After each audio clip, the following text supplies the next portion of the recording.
নমস্কার, আমি ঝুমপলি পলিগ্রিলে আপনাদের সবাইকে স্বাগত।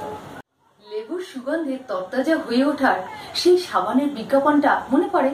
সাবান থেকে স্কোয়াশ, লেবুর এই সুগন্ধি ফ্রেশনেস ব্যাপারটা সবেতেই সমান শক্তি। আসুন আজ দেখে নিই কিভাবে এই লেমন স্কোয়াশ বানাতে হয়। একটা প্যানে 1 কেজি চিনি নিয়ে নিন, 750 ml জল দিয়ে দিন।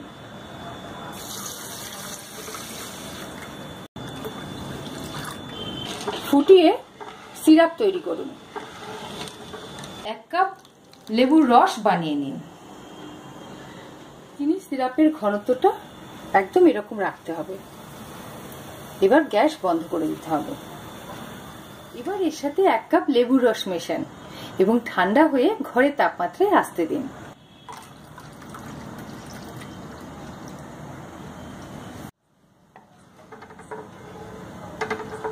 আমার লেমনেড বা লেমন স্কোয়াশ একদম ঠান্ডা হয়ে গেছে।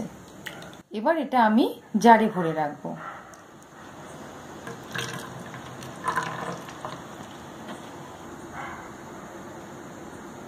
এবার এটা ফ্রিজে রেখে যতদিন খুশি ব্যবহার করুন। আমার লেমনেড রেডি হয়ে গেছে। চলুন এবার ড্রিঙ্ক বানিয়ে ফেলি। লেমনেড ঢেলে নিন, একটু বিট লবণ দিয়ে দিন, একটু ভাজা জিরের গুঁড়ো দিয়ে দিন। এটা অপশনাল, এটা দিতেও পারেন নাও দিতে পারেন। বরফের টুকরো দিয়ে দিন।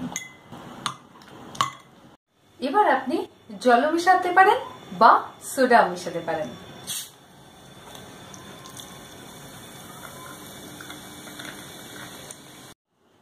লেবুর গুণপনা আর আপনার কারিগরি দুটো মিলিয়ে লেমনেড বানিয়ে ফেলুন, উপভোগ করুন। আবার দেখা হবে। টাটা।